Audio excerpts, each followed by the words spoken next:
The readings today give us a good source for examination of our own lives. The first reading, obviously, is the going through the 10 Commandments, which is a good way to examine one's own conscience before making a good confession. Go through the 10 Commandments and see where you have failed in fulfilling them. And Jesus here in what they call the eschatological discourse, where he's talking about the end times and here upon judgment and how judgment will be for the virtuous to go to heaven, and for those who failed to do good, failed to love, will be condemned. As John of the Cross says in reflection to this very passage, at the end we will be judged upon love, upon the degree and the quality of our love to our brethren. So here Jesus talks about the judgment, the final judgment, and what is the foundation of this judgment? Well, it will be upon how we have treated others. How we have treated others. And we can see that the judgment won't be upon how much knowledge we have or how much popularity with others we have had by the things that we can do, or about how much fortune we've amassed and wealth we've amassed, but rather on the things we have done to our brothers in love. Simple things as well. So it is something that is open and attainable for all peoples, from the most simple folk to the most knowledgeable, let's say, in the world. And the simple things such as giving food to the hungry, giving to drink to the thirsty, clothing those who are in need of clothes, giving welcome to the stranger, visiting the sick, visiting those that are in prison. These are things that every one of us could do. No?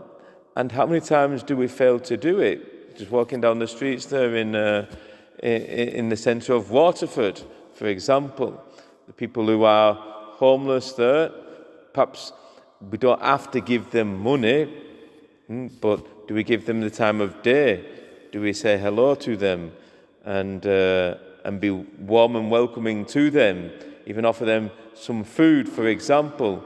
The people that we know who are sick, elderly people who are housebound that we know of, can we go and visit them? Because when we fail to do these things, it is not to them that we are failing to do it, but to Jesus himself. How many opportunities we have squandered to love Jesus in our neighbour. And from what we can gather from this very gospel, these acts of love, we can see from those virtuous people are disinterested, uncalculating. They didn't even know that they were doing it for Jesus. It was something like spontaneous. They let their hearts be moved by that spontaneous compassion to our fellow man in need. Whereas those who are condemned at the end, they are doing things out of interest. But we didn't know it was you, Jesus. If I would have known it was for you, then I would have served them. If I knew it was for you. So they're looking for themselves in a self-interested way, calculating what can they get out of it. And there are people, if they don't get something from the service that they do, even if it is for gratitude from the other person, then they fail to do the good that they can do.